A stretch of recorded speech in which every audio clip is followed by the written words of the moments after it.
खुलुमबाय बयनिसिमबो गोजोन फुंबिलि डियार ब्रह्म इउटुब चेनेलाव नोंथांमोनखौ फिन खेबसेबाव आरो बयखौबो बरायहरबाय। आं दिनै नोंथांमोननि सिगाङाव आरोबाव माखासे खौरां लानानै फैलायबाय। आसा खालामो नोंथांमोनहा खौरांखौ नायनानै मोजां मोनगोन आरो बे चेनेलाव बेबायदिनो सानफ्रोमबोनि खौरां लाबोबाय थानाय जायो। बेनिखायनो नोंथांमोनहा गोदान गोदान खौरांनि आपडेट मोननो थाखाय चेनेलखौ साबस्क्राइब खालामनानै होलांदो आरो भिडिअखौबो लाइक खालामनानै होलांदो। दिनैनि गिबि खौराङावनो दङ बिटिआरनि कारिगावआव वेलकाम गेट लुनाय आरो डिजाइननि थाखाय अन्थाइ खाम्फा गायसनदों प्रमद बर' बिथाङा। बिटिआरनि गाहाय प्रमद बर'आ मैया सुक्रबारखालि क'क्राझारनि कारिगावआव बरायनाय गेट लुफुंनो थाखाय अन्थाइ खाम्फा गायसनो। वेलकाम गेटखौ 1.81 कौटि रां बाहायनानै बानायनाय जागोन होननानै रिपर्टआव मोन्नाय जादों। बे अन्थाइ खाम्फा गायसननाय हाबाफारियाव एमएलए लरेन्स इस्लारि, बिटिआरनि लेङाइ गाहाय मावफुंगिरि गबिन्द चन्द्र बसुमतारि आरो बिटिआरनि मावफुं सोद्रोमा उकिल मुसाहारि बिथांमोनहाबो बाहागो लादोंमोन। अन्थाइ खाम्फा गायसनखांनायनि उनाव खौरांगिरिफोरनि सिगाङाव बर'आ बुङो दि क'क्राझारखौ गासै समायना महराव बानायनाय जागोन। कारिगावनिफ्राय क'क्राझारसिम मोनसे 4-लेन लामाखौ थांखि लानाय जादों। बिटिसि सेक्रेटारियेटनि मोखाङाव दावहायाव बाहायनाय केनन बेटफोरनि सिगाङाव दोननाय जागोन। बिथाङा बेखौबो बुंदोंमोन दि क'क्राझाराव 133थि डिउरान्ड काप जोलुर खुंनाय जागोन। बिथाङा खौरां बुथुमगिरिफोरनो बेखौबो बुंदोंमोन दि बे हाबाफारिनि थाखाय भारतनि हादोरगिरि आरो रैखाथि मन्थ्रिखौ हांख्रायहरनाय जागोन। नेक्स्ट आपडेटआव दङ क'क्राझार सहरनि सा 130निबो बांसिन बिपिएफ दोलोनि आइजोफोरा UPPL दोलोआव जयेन जाबाय। लकसभा बिसायख'थियाव इउनाइटेड पिपल पार्टी लिबारेल UPPLनि समायना देरहानायनि उनाव मैया क'क्राझारनि बड'फा हारिमुआरि नब्लां क'क्राझाराव खुंजानाय 23थि मिरु मावफुं आफादनि जथुमाव गोथौवै सावरायनाय नुनो मोन्दों। खौरां मोन्नाय बायदियैब्ला CWCनि मानगोनां सोद्रोमाफोरजों पार्टीनि गोबां गोनांथार आफादारि आयदाफोरजों लोगोसे UPPLनि इयुननि सानथांखिफोरनि थाखाय सायाव सावरायदोंमोन। रिपर्टनि बायदियैब्ला बे हाबाफारियाव बिटिआरनि गाहाय खुंगिरि प्रमद बर'नि नुजाथिनायाव गोलाव सम बिपिएफ दोलोनि थाखाय हाबा मावनाय क'क्राझार सहरनि वार्ड नाम्बार 4 सालथाथलानि गासै मोन 14 सेल्फ हेल्प ग्रुपनि सा 130निबो बांसिन सोद्रोमाफोरा UPPL दोलोआव जयेन जायो। गोदान सोद्रोमाफोरखौ बरायनानै गोजोननाय मोन्दों होननानै प्रमद बर'आ गावनि समाज बिजोङाव फोरमायनायखौ नुनो मोन्नाय जादों। बिथाङा लिरदों दि जोंनि गासैबो दोलोनि मावथिफोरा गोबांथार थुलुंगा होजानाय आरो UPPLनि नोजोरखौ सिगांहोनो थियारि। बिटिआरनि गोजोन आरो दावगानायनि थाखाय गाहाय थाखोआव आरोबाव बांसिन बावसोमनानै खामानि मावदों। सिडली बियाबनि उफ्रा बिसायख'थियावबो गोबां भट मोननानै UPPLआ देरहासार जागोन आरो हाग्रामा सरकारनि समाव मावफुंनो हायै खामानिखौ मावफुंनो थांखि लाबाय प्रमद बर'नि सरकारा होननानैबो बिथाङा मैयानि समाव मिडियायाव बुंनायखौ नुनो मोन्नाय जादों। नेक्स्ट आपडेटआव दङ तामुलपुराव नीति आयगनि सांग्रांथि हाबाफारि खुंदों। भारतनि नीति आय'गआ गासै भारतआव मोनसे जरिब खालामदोंमोन आरो भारतनि 112 गोग्लैसोनाय जिल्लाफोर आरो 500 ब्लकफोरखौ सायख'दोंमोन। बेफोरनि गेजेराव नीति आय'गनि नायगिदिंनायाव बाक्सा जिल्ला महरै आसाम आरो तामुलपुर ब्लकखौ सायख'नाय जादों।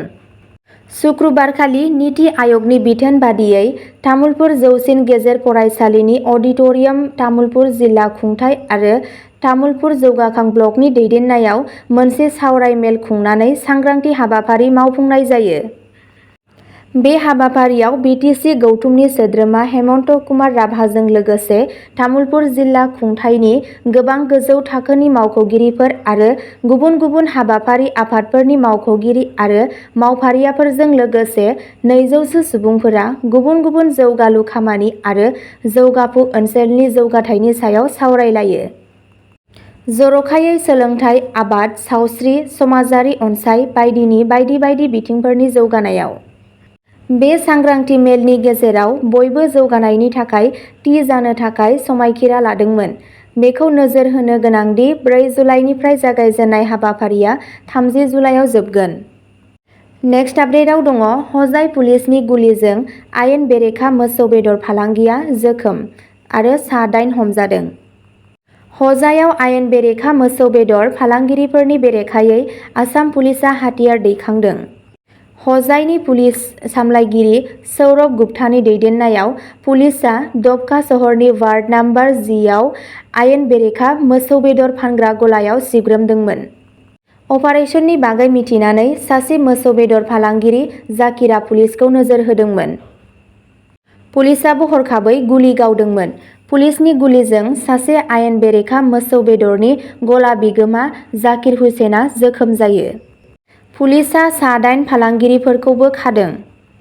बेखौ मिथिनो मोननाय जादों दि पुलिसनि गुलि गावनाया जाकिरनि आगसिथिंजाय नांदोंमोन। गुलि गावजानाय जाकिर हुसेना आथिखालाव नगाव सुबुं देहा फाहामसालियाव फाहामथाय लागासिनो दं होनना खौरां बिजोंनिफ्राय मिथिनो मोननाय जादों। नेक्स्ट आपडेटआव दङ हाग्रानि जिब-जुनारनि रैखाथिखौ थि खालामनो थाखाय काजिरङा हायुङारि पार्कनि थाखाय गोदान ट्राफिक नेम फोसावदों। दै बानाया गोहोम गोग्लैनाय आसामखौ नोजोर होनानै काजिरङा हायुङारि पार्कनि सिङाव हाग्रानि जिब-जुनारनि रैखाथि आरो रैखाथिखौ बांहोनो थाखाय गलाघाटनि पुलिस सामलायगिरिनि मावख'आ 6 जुलाइनिफ्राय गोदान ट्रेफिक नेमखान्थिफोर फोसावदों। गोदान बिथोन बायदिब्ला फालांगियारि ट्राकफोरखौ नुमलीगড় तिनिआलिनिफ्राय फुंनि 7 रिंगानिफ्राय बेलासिनि 3 रिंगानि गेजेराव काजिरङा हायुङारि पार्कआव हाबनो गनायथि होनाय जागोन। पानबारि बखाघाट आरो बागरि सिमानिफ्राय हाबग्रा ट्राकफोरखौ सामलायनाय रैखाथिनि सिङाव फुंनि 8 रिंगानिफ्राय बेलासिनि 4 रिंगासिम गनायथि होनाय जागोन आरो पुलिस आरो हाग्रा मावफारियाफोरजों पाइलट खालामनाय जागोन। बेलासिनि 4 रिंगानिफ्राय फुंनि 8 रिंगासिम जायखिजाया फालांगियारि ट्राकफोरखौ पार्कआव हाबनो होनाय जानाय नङा। गावारि आरो फालांगियारि मोन्नैबो दावबायारि गारिफोरखौ पुलिस आरो अरन मावफारियाफोरजों दैदेनजानाय सामलायनाय गोख्रैथिजों थांलाय-फैलाय खालामनो गनायथि होनाय जागोन। मोनफ्रोम खावसे घन्टानि उन 24 घन्टा थांलाय-फैलाय खालामनो गनायथि होनाय जागोन। रिपर्टनि बायदियैब्ला पार्कनि हाग्रानि जिबफोराव गारिनि होंगो-दोंगोनि गोहोमखौ बाङाइ खालामनो, बिसोरनि रैखाथिखौ रोखा खालामनो आरो जाब्रबथायनि खैफोदखौ बाङाइ खालामनो थाखाय बे राहाफोरखौ लाबोनाय जादों। नेक्स्ट आपडेटआव दङ मरिगावआव सासे आइजोआ दैबानानि समाव गंसे नावनि सायावनो गथ' जोनोम होदों। आसामनि मरिगावआव मोनसे मेडिकेल टीमआ दैबानानि गेजेराव गंसे नावआव सासे गथ' जोनोम होहोदोंमोन। 25 बोसोर बैसोनि बिमा जाहानारा खातुनआ बोखारजाबाय थानाय समाव गथ' जोनोम होदोंमोन। रोजा अखा आरो जेंनागोनां थासारिफोर थासेयावबो हानजाया जाफुंसार महरै गथ'खौ नावआव जोनोम होहोदोंमोन, जेराव बिमा आरो गथ' सानैबो दा रैखाथियै दङ। दायो बिमा आरो फिसाखौ फाहामथाय होगासिनो दं होननानै खौरां बिजोंनिफ्राय मिथिनो मोननाय जादों। नेक्स्ट आपडेटआव दङ गुवाहाटीआव एसटिएफनि सिग्रोमनायाव 1 केजि नंखाय सना जब्द आरो सा-3 हमजादों। गुवाहाटीनि यगिपारानि भिआइपिआव गेलेक्सि गेस्ट हाउसनि खथा नं 207 आव अजारा पिएस आवथानि सिङाव आसामनि स्पेसियेल टास्क फर्स एसटिएफजों सुक्रुबारनि सानजौफुआव खालामनाय मोनसे नायग्रोमनाया नंखाय सनानि लेनदेनजों लोब्बा थानाय सा-3 सुबुंखौ हमदों। फोथायजाथाव इन्टेलिजेन्सनि थाखाय थुलुंगा होजानाय बे सिग्रोमनायाव 1.832 किल'ग्राम नाव महरनि नंखाय सना, गंब्रै मबाइल फन, नोगोद 550 रां, 2 रांनि पर्स आरो गंसे टाइटन हेन्ड घड़ीजों लोगोसे मख'जाथाव बेसादफोर जब्द खालामनाय जादोंमोन। हमजानाय सुबुंफोरखौ 24 बोसोर बैसोनि फुलजार हुसेन, 24 बोसोर बैसोनि इनामुल आली, 33 बोसोर बैसोनि निजाम उद्दीन होनना सिनायथिनाय जादों। दानिया नेक्स्ट आपडेटआव दङ गसाइगावआव फिसारि बिफानआ बिदै गोनां ना आरो ना फुवान फाननायखौ होबथादों। ना बिफाननि गोख्रों बिथोन होनायनि उनावबो कक्राझार जिल्लानि माखासे ना फालांगिरिफोरा दैमा-दैसा, बिलो बायदिनिफ्राय ना हमनानै हाथाय-बाजाराव फानबोनायखौ नुनो मोन्दों। कक्राझार जिल्ला ना जौगाखां बिफाननि बिथोन बादियै जिल्लानि गसाइगाव महकुमानि हाथाइफोराव सिग्रोमनाय हाबाफारि लायो। कक्राझार जिल्ला ना बिबानगिरि मावखुलिनि नायदिंगिरि बदिउर जामान फरिक, कल्लल मित्र आरो अजित सरगयारिया गसाइगावनि हुखानपारा हाथायाव बिदै गोनां ना एबा ओनसोलनि दैमा-दैसा बिलोफोरनिफ्राय ना फुवान हमनानै फानग्रा फालांगिरिफोरखौ फैगौ 15 जुलाइसिम बिदै गोनां ना आरो ना फुवान फाननायनिफ्राय होबथायो। खौरां बिजोंनिफ्राय मिथिनो मोननाय बादियैब्ला नायदिंगिरि बदियुसा मानफरिगा बुङो दि आसाम ना खान्थि बादियै 1 एप्रिलनिफ्राय 15 जुलाइसिम नानि बिदै दैनाय आरो फिसा हगारनायनि सम आरो बे समाव जे आरो ना हमनायनि गुबुन गुबुन रोखोमनि आइजेंफोरजों मिथिंगायारि फुख्रि, दैमा-दैसा, बिलो बायदिनिफ्राय बिदै गोनां ना एबा ना फुवान फाननायखौ होबथादोंब्लाबो माखासे सुबुंफोरा बे बायदि खान्थि बेरेखा हाबाखौ मावबोदों होनना खौराङाव मोननाय जादों। दानिया नेक्स्ट आपडेटआव दङ नीरज चोप्राया भारतारि 28 सोद्रोमायारि हानजाखौ पेरिस अलिम्पिकआव दैदेनगोन।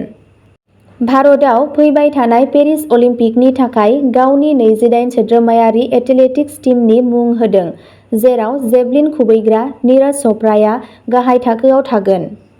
बे हानजायाव सा 12 हौवाफोर आरो सा 11 आइजो एथलीटफोर दङ। रिपर्टनि बादियैब्ला पेरिस अलिम्पिकआ फैगौ 26 जुलाइनिफ्राय फ्रान्सनि राजथावनि पेरिसआव जागोन, जेराव मुलुगनि मुंदांखा गेलेगिरिफोरा बिमुंनि थाखाय गावजों गाव चेलेन्ज होज्लायगोन। जोंनि भारत हादरा पेरिस अलिम्पिकआव क्वालिफाइ जानाया एथलीटफोरनिफ्राय बांसिनै मेडेलनि मिजिंथि लादों होनना खौराङाव मोननाय जादों। नेक्स्ट आपडेटआव दङ पेरिस 2024 मायथाइनि गेम्सआव हादोरखौ गोग्गाहोनो हानाय गावसोरनि गोहोनि सायाव फोथायनाय फोरमायनानै गाहाय मन्त्रि नरेन्द्र मदिआ भारतनि अलिम्पिक हानजाजों लोगो हमदोंमोन।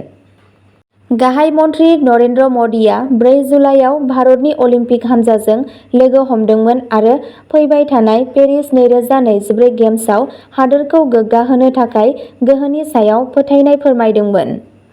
बे रायज्लायनाया एथलीटफोरनि थाखाय गोसोखौ बांहोनो आरो रायजो-राजानि मददखौ बांहोनो मोनसे गुवार नाजानायनि बाहागो।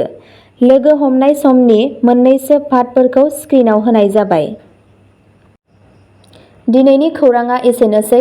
नोंथांमोनहा बेबादिनो सानफ्रोमबोनि खौरां मिथिनो थाखाय चेनेलखौ साबस्क्राइब खालामनानै लादो आरो अन्नानै भिडिअखौ मोजां मोनदोंबा लाइकबो खालामनानै होलांदो।